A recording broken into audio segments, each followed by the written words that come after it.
abantu benshi nk'ubu Rayon Sport mu minsi ishize yamaze iminsi 3 idakora imyitozo, abantu bati ni ikibazo cy'amafaranga ntabwo iri guhembwa.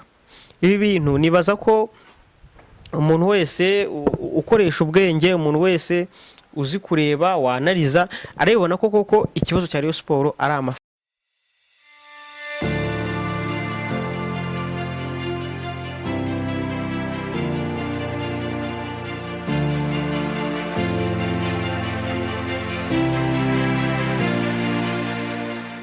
Ndongeye ndagusuje ngo haye ikaze wo gukurikira Day to Day TV. Aka kanya rero ndagarutse episode zanjye mutagira ngo narazibagiwe, ntago nazibagiwe, ahubwo mba ndi kugira ngo ntegure ibintu bifite ireme, mbahereza ibintu bifite karite byiza, ariko ko ari amakuru yatohojwe, atari ibintu nkuyaho ngaho, atari ibintu bitoraguritse aho ngaho, biraho gusa, ahubwo ibintu bifite ireme.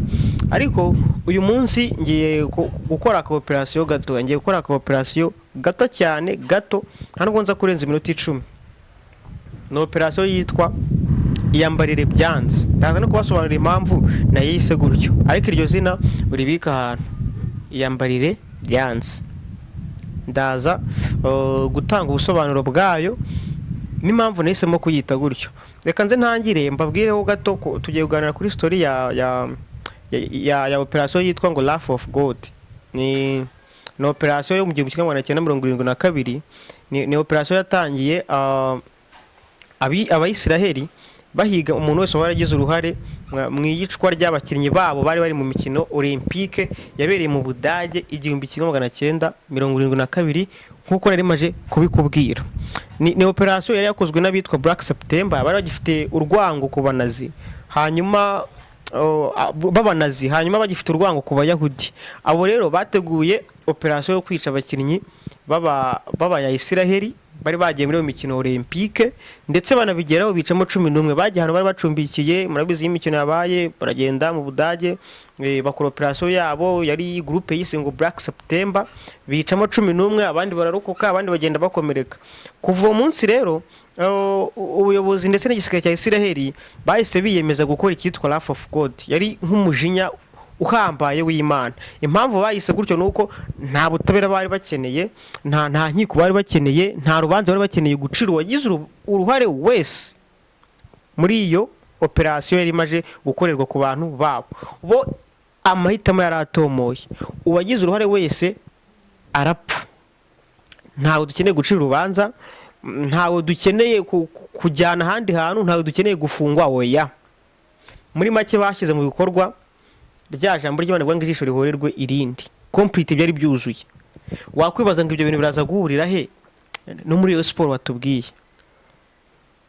Nabizi nawe uri kubyibaza, ariko ahantu biza guhurira naha ngaha. Ngiye gutangira gutyo.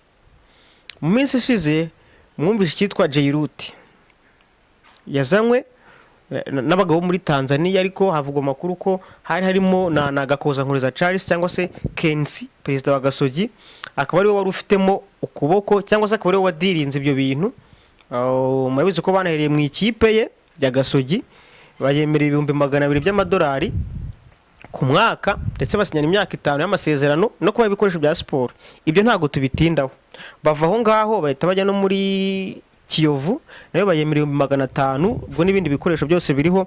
Ntago njya muri detail cyane z'amasezerano icyo avuga, ahubwo icyo nje kwita aka kanya, byari byanavuzwe ko bashaka no gufata ikipe ya Rayon Sport, nayo bakayiha asaga $700,000, aho ndakeka ari nka miliyari n'utuntu dukeya by'amanyarwanda, bakajya bajya ku mwaka bagasinyana amasezerano y'imyaka 5. Ndetse ubwo ayo masezerano akuyemo ibikoresho bya siporo n'ibindi bintu bazabakenera, imyenda se n'ibindi byose. Ariko hari havuzwe ko Skol ibyo bintu itabishaka cyangwa se idashaka kubyemera, ahubwo ko iri kubyitambika nk'umuterankunga mukuru w'ikipe ya Sport, kandi ufite amasezerano azarangira mu mwaka wa 2027 mu mpera za hafi 2028 ko yabyanze. Ibyo rero byatumye abantu bibaza bati se ko iyi societe igiye gushyira amafaranga menshi mu makipe, yaba iyo Gasogi, yaba iyo Kiyovu, ndetse bikanavuga ko na APR byarangije no kumvikana, ahubwo ikibura ari uko APR ifite undi muterankunga uyambika, bikaba bitegereje ko amasezerano ye arangira yitwa Joma ku mpera zo yisezo ubundi bakabona gusinyana amasezerano. Bati Rayon Sport nk'ikipe ifite ibibazo by'amafaranga koko ni ukubera iki yo itizweho ngo bahubwo ariyo baheraho. Ariko ejo amakuru meza yaraje avuga ko muri hoteli hano mu mujyi Mirikoline Rayon Sport nayo bayemereye ndetse amasezerano arasinya. Tubona amafoto, tubona Perezida Murenzi Abdallah uyoboye inzibacyuho avuga ati ndayasinye pe ndayasinye. Ibyo bintu bigiye mu bikorwa. Hari n'ibindi wenda twagiye tumenya nyuma amakuru y'indani mu gikari nyuma y'amarido avuga ko abadirinze odiru bazafataho 30%, ariko ibyo nta kibazo. Urumva 30% y'ibihumbi 700 by'idolari ushobora gusanga basigarana nka $150 gutyo around aho ngaho. Ariko icyo nacyo si ikibazo, si nicyo nshaka kugarukaho, ahubwo ibyo byose maze kubigusobanura numva maze kumenya ahantu biri kuva naho biri kujya. Uti noneho urabihuza gute na ya operation y'abanyeseri watubwiye? Mu by'ukuri nkuko nababwiye muri episode ya mbere, ikipe ya Rayon Sport ibibazo yari ifite, abantu benshi bemeza ko ikibazo ari amafaranga. Bamwe bakavuga bati na management mbi kuko ni ikipe ihora ihindagura abayobozi. Duhereye nk'umwaka wa 2019 ubwo Paul Muvunyi yavagaho akajyaho Munyakazi Sadat nawe akaza kuvaho, binabaye ibintu birebire cyane ibyo simbigaruka nabyo murabizi. Nawe akaza kuvaho ari RGB bigizemo uruhare, hagakora amatora, hakazanwa Uwayezu Jean Fidel captain retired, nawe akaza bareyo bamwe batamwembera. Bamwe bavuga bati arazanywe ntago tuzaturutse, akora manda y'imyaka 4 irarangira, avaho yenda kurangira, ariko nawe asezeye kubera ibibazo by'uburwayi nkuko twabibwiwe, asimburwa n'uwitwa undi. Abafana b'ikipe ya Sport bo bemeraga bakanavuga ko ari mu basaza barwanya inkundura muri myaka 4 yose kugira ngo abe yagaruka. Hahita hajyaho witwa Tade Uwayezu. Tade rero abantu benshi baramwemeraga kubera ko bemezaga ko nyine ari umuntu wabo, ari umuntu wari hafi y'abasaza, ari umuntu wari wararwaye inyo cyaka mu myaka 4 yari ishize. Ibyo rero byagaragaza ko nta kibazo gishobora kuzaba kuko yari mu bantu babo. Ariko nawe umwaka umwe utarangiye bitangira kuba ibibazo, bamwe bajya ngo mu ishyamba bararwanwa koko, hanyuma nawe birangira avuyeho na bwa RGB bigarutsemo. Ariko noneho ivuga ko itanze amezi 3 igatanga inzibacyuho ikayiha Murenzi Abdallah wigeze no kuyobora, wahoze ari former mayor w'akarere ka Nyanza ariko wigeze no kuyobora Rayon Sport, akaba ari we uyobora iyo nzibacyuho. Hanyuma nyuma yayo iyo nzibacyuho y'amezi 3 akaba ari gutegura amatora, ari no gushyira ibintu ku murongo. Ibyo rero ni nabyo byakomerejeho cyane ko Murenzi Abdallah nawe wasinye amasezerano ku munsi w'ejo nkuko maje kubibabwira. Ariko none buti byahuriye he na Wrath of God, umushinya w'Imana w'Abanyayisiraheli? Ibi bintu cyagaruka ku mpamvu ni ikibazo cy'amafaranga ntabwo iri guhembwa. Ibi bintu nibaza ko umuntu wese ukoresha ubwenge, umuntu wese uzi kureba wanariza arabibona ko koko ikibazo cya Rayon Sport ari amafaranga. Ku bwa Twagirayezu Tade wavanyweho, ibyo bibazo byabaga akaba atabyita gutyo, ahubwo bakabyita ko ari mismanagement, ari imiyoborere mibi, ari ukubura amafaranga gutyo gusa. Hanyuma ngubu bwo amafaranga yabura bakavuga ko ari ikibazo cy'amafaranga. Iyo rero operation ikaza guhurira hehe n'ibyo bintu nababwiye, ni ikintu gisabwa ko naho habaho Wrath of God, bagakubura bagakuraho batiteye ngo uyu nguyu yakoze iki kubera ko niba ikipe ifite ikibazo cy'amafaranga ikaba igiye kubona umuterankunga, si ngombwa ko hagumamo abo bantu, abo basaza. Oya, ikipe ikwiye kugira abantu bashya, nshatse kuvuga ni iki? Nk'ubwo ngubwo amakuru ahari aravuga ko bashobora gushyiraho Murenzi Abdallah nka CEO, ariko ni ibintu abantu benshi batemera, abatanyurwa nabyo. Kuko mu y'inzibacyuho bashyizeho Murenzi Abdallah nk'umuyobozi, mushyiraho n'abandi bafatanya, Gakwaya nawe ugeze kuba umuvugizi bamugira nk'umuvugizi aka kanya, ariko ukabona ko ni ibintu byamusize, ni ibintu bitakiri ku rwego rwe, kubera ko uko isi igenda iza, umunsi ugenda ushira umunsi ku munsi, ibintu bigenda biba updated, ibintu bigenda bikura bigenda bikura. Ndaba nk'urugero rwo muri Tanzania, ikipe yitwa Simba yaragiye iradomina, imara imyaka itwara ibikombe yonyine, imeze nk'iyihata nyine, nta muntu basangiye.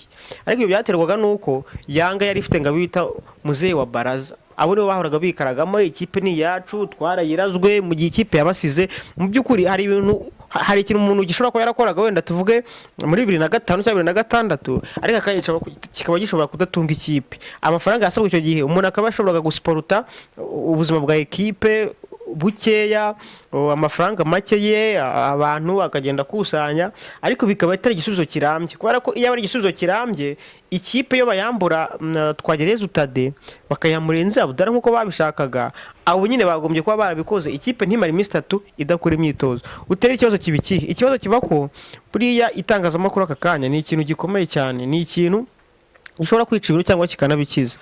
Buriya iyo umuntu agiye mu itangazamakuru, wenda afite amahirwe yo kumvwa n'abantu benshi, afite public nyinshi, akababwira ko ikintu kimeze gutya, hari abantu benshi batitekerereza. Hari uwitwa Regis n'ukunda kubivuga ngo abantu benshi batitekerereza, abo bantu baragenda bagafata ibintu byose bababwiye uko babibabwiye.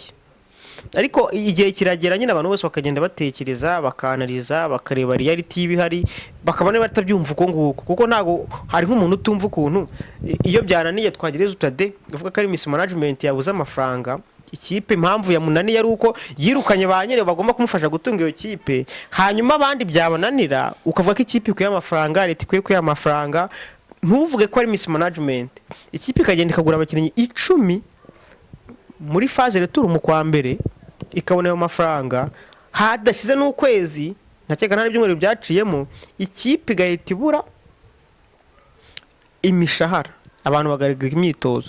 Ibyo bikitwa ko ari ikibazo cya ikipe gihoramo, nyamara utagisesenguye gutyo mbere. Aka kantu ndasaba kugira ngo umuntu wese akumve neza, ashyiremo inyurabwenge. Kuki mbere byasengurwa nko kuvuga ngo umuntu yigije y'abantu, yaretse gufatanya n'abandi, areka kubahamagara bashyira ku ruhande, hanyuma ubu ngubu ubwo we yagejwe ku ruhande, ahubwo noneho hagaruwemo babandi. Uko ngubu komite irimo abantu benshi, irimo Gakora twavugaga, irimo Prosper, irimo Gacinya, kuki noneho byanze bikajya ikipe nayo gukora imyitozo, hanyuma noneho bigahita bisesengurwa ko ikipe ikeneye amafaranga. Kuki bitasesenguwe nka mbere tuvuge ko ari miss management, cyangwa se ari uko hari umuntu wegeje y'abantu. Aha ngaho rero akaba ariho nzira mvuge ni love of God irakenewe, abo bantu bose bakuburemo iyo Jairuti. Njye sinzi nibaza n'ukuntu ahubwo baba barabyemeye kongera kujyamo aho ngaho, ariko nkeka ko kuva ikigo cy'igihugu gishinzwe imiyoborere RGB cyarabigiyemo, amakuru ari nuko mbere yuko banabyemera, kuko ikipe yo Super amafaranga rero bayayimye, babanje kujya muri RGB bakabibaza bati ibi bintu biri step, ikipe izabona ubuyobozi buhamye. Ibyo rero byatumye yemera kuyashyiramo, ariko nanjye nkibaza, kubera ko hari abantu bakomeza kugenda bica hejuru, ariko n'ubundi bikarangira bibaye, kandi koko akaba ari agahinda bitera abantu. Ikipe ifungwa na miliyoni 8 se byo simbizi, nishaka zibe 3, ariko uyu munsi twumvishe ngo umuntu yiyahuye azire mu marangamutima, ejo habaye ikindi. Ibintu nk'ibyo bimeze nko gukina ku marangamutima y'abantu, bimeze nko gukina n'imitima y'abantu, kandi akaba ari ikintu kibabaje cyane. Rero ikibazo cyanjye kaba ari iki ngiki, nihakorwe icyo bitwaba nk'ivugurura cyangwa se gukubura. Umuntu wese uzi ko yayibayemo, ntabyo kuvuga ngo ni muzehe, ntabyo kuvuga ngo ashaka kuba CEO, arashaka kuba umuvugizi, adashobora no kumenya abakinnyi batanu wenda bagezweho, adashobora kumenya terime z'umupira. Nkeka ko bura ikipe ya PRFC, ikipe y'ingabo z'igihugu, igenda isiga iyo siporo mu bintu byose, igenda isiga mu bintu byose, ikagira abavugizi bazi umupira, bazi terime z'umupira, bazi kuganira, bazi kuganiriza abafana. Wowe ukaba ukivuga ngo runaka abaye umuvugizi muri 2008 2009, ibyo bintu buri ntago byakumye kuba byumvikana. Ariko hakaba hari umuntu uri aho ngo wenda ufite izindi nyungu ze ku ruhande, cyangwa se ufite ikindi kintu twe tutazi, akabisesengura nkaho ngo uwo muntu wabaye umuvugizi w'icyo gihe ashobora kuza akaba ubikora neza. Ngaho namwe mwanarize icyo kintu ni ukubera iki? Kubwundi asesengura avuga ko umuntu yaje wenda agakura abantu aho hantu, akaba ari nawe ubumwe bwabo, akaba ari nawe kubashyira hamwe, hanyuma byagera ku wundi akavuga ko ikipe ari amafaranga, akavuga ko igihugu gikeneye guha ikipe amafaranga, ntabone iyo management y'aka kanya abo akaba yaribonaga mbere, akora avuga ati umuntu impamvu ikipe yamunaniye ni ukubera ko yigijeyo abareyo, ni ukubera ko yananiwe kubahuza, yananiwe gukora ubumwe bwabo. None aka kanya ahubwo akaba ibyo ngibyo atabibona nubwo byanabaye, kuko nimba yarabigijeyo ubu ntawe uhari, ikipe ifite abo ngabo. Hanyuma ko ibafite kuki ubwo bumwe bwari bwarabuze mbere batagarutse ngo babuhuze, hanyuma koko igenda igere aho yashakaga. Ibi rero nkarangiza mvuga ngo ntabwo umwanzuro umeze gutya. Itekerezo cyanjye nk'uko undi muntu wese abibona mu busesenguzi bwe, ariko n'undi udashaka kwirengagiza ukuri utabifitemo inyungu, abanze yibaza bino bibazo. Kubera iki ubusesenguzi buza bubusanye cyangwa buza ari mambata, rimwe ugasesengura ukavuga uyu muntu yananiwe guhuza abantu, yananiwe gushyira ubumwe bwabo hamwe kugira ngo bafashe ikipe, ubwo ni mismanagement yabaye. Ejo ukabihindura ukavuga ko ikipe ikeneye amafaranga, nyamara uwo muntu utaramubwiye nawe utaramuvugiye ngo bamuhaye amafaranga uri gusabira uwundi, ahubwo waravuze ko yananiwe guhuza abantu na mismanagement. Iki ni icya mbere buri wese abanza kwibaza, kuko twese rega hano ibintu bibera ku karubanda, buri wese afite amakuru, afite kugera ku makuru. Icya kabiri rero ufite kwibaza ngo ni ukubera iki n'uvuze ibitagenda, uvuze ko ayo mezi abiri ikipe itahembwe ikaba yahagaritse imyitozo, yitwa ko ari mu ngamba z'ubwirinzi. Sinzi niba icyo kintu muri kucyumva ngo cyazanywe na Lorenzo simbizi muvandimwe kuri SKFM. Ubivuze ibyo bigaragara nk'ari mu ngamba z'ubwirinzi, nyamara wowe wabivugaga mbere ntiwari uzirimo, ntabwo ariko wabyitaga. Ariko nabo ngabo wavugaga ibitagenda mbere, uvuga akorwe audit, akorwe SWOT, ibintu nk'ibyo, ntabwo byitwaga ingamba z'ubwirinzi. Ariko kubera ko ari bari kubivuga wenda ku hantu tutazi ikintu kibyihishe inyuma, bita byitwa ingamba z'ubwirinzi. Muri make ubwo ntabwo kuvuga ikitagenda, nyamara ubwo n'ubu ngubu bikozwe. Twebwe rega turi abafana bigira kuri stade, tukajya kubera umupira, tukenjoyinga, tukishima n'ikipe yacu yatsinzwe, ariko turibaza ngo hakozwe koko audit y'aka kanya mu kwa mbere, kuko abo twumva ngo bahawe 5 ariko hakabageraho 2. Ibyo ni ikindi kiganiro, n'izindi detaye nzagenda mbageza. Ariko ikintu cyo kwibaza ni icyo ngicyo, kubera iki ubivuze aka kanya yitwa kare mu ngamba zo gurinda, uvuze ko ikipe itameze neza, uvuze ko itahembye, uvuze ko ikipe y'abagore imaze gutsinda 23, ariko ikaba none aka kanya nayo itari guhembwa. Ayo mafaranga barafashe wenda mukajyana mu bagabo, uwo nguwo abari mu ngamba z'ubwirinzi, bari kurwanya komite iriho. Nyamara uwabivugaga ubushize yari kuba ari mukuri, yabaga nyine ari mukuri, ari gushakira ibyizi ekipe, ari gushaka uburyo ijya mu murongo. Hanyuma ubivuze aka kanya ko ari gutanga icyo gitekerezo cye, akagaragara uri muri izo ngamba. Njye nibaza ahubwo n'ukuntu sinzaza kuvuga abantu, ariko dushatse kwanavuga kuko abo barazwe, ukuntu abantu bicara ari bane bagasesengura ko aka kanya ikitari kugenda uwakivuze kiri mu ngamba z'ubwirinzi, hanyuma wavuze ikitagendaga mbere akaba ari wowe wakundaga iyo ekipe mu gihe imaze amezi 2, kandi baratubwira ko ikibazo gihari ari uko uwo muntu ananiwe guhuza abantu. Icyo kintu nta handi twe duhurira, ni muri comment, ukadusangiza icyo uko ubishaka, ukanatubwira uko nawe ubyumva ukurikije ubwenge bwawe nuko byanariza. Iba byose urabikurikira, kandi nta muntu uhejwe ku makuru, buri wese abona amakuru ku bintu byose, yemerewe kuyageraho ku bintu byose. Rero wowe ujya muri comment umbwire ngo wowe uri kubyumva gute, cyangwa niki wowe ubona gikwiye gukorwa, kubera ko iyo nzu bacyo nirangira RGB irateguye amatora kandi igendera ku bitekerezo bya rubanda nyamwinshi, kuko ntago ireba inyungu z'agakundi kamwe, ireba inyungu za rubanda nyamwinshi. Ibyo rero biratuma tunakomeza kubategura ibindi bitandukanye. Ntago ari kera icyo cyari ikiganiro cy'uyu munsi, ariko ndakeka no mu minsi nk'ibiri hatajyaho ikindi kibabwira noneho operasiyo y'ukuntu aho 10 baje, ese byagenze gute, naye makape yabayemo, kuko nubwo ibintu byose byahishwa ariko bigero bikagaragara. Ese ni ukubera iki koko hari nabagiye bagenda babanje gusibwa ko badashoboye, nyamara bakagurishwa. Ibyo nabyo abantu bagiye babimenya cyane ko nyuma byagiye bigaragara ko hari abantu bari baradirinze ibyo bintu bakabona amafaranga kuri abo bantu babanje gukora kope yo kubasebya abantu bashoboye kugira ngo ikipe yemere barekure ku busa, hanyuma babikore. Ibyo rero ndakubwira ko ndaza kugira nkabikubwira, wowe kora subscribe na sharing, unatubwiye muri comment ikintu uri kubitekerezaho nuko byumva. Murakoze.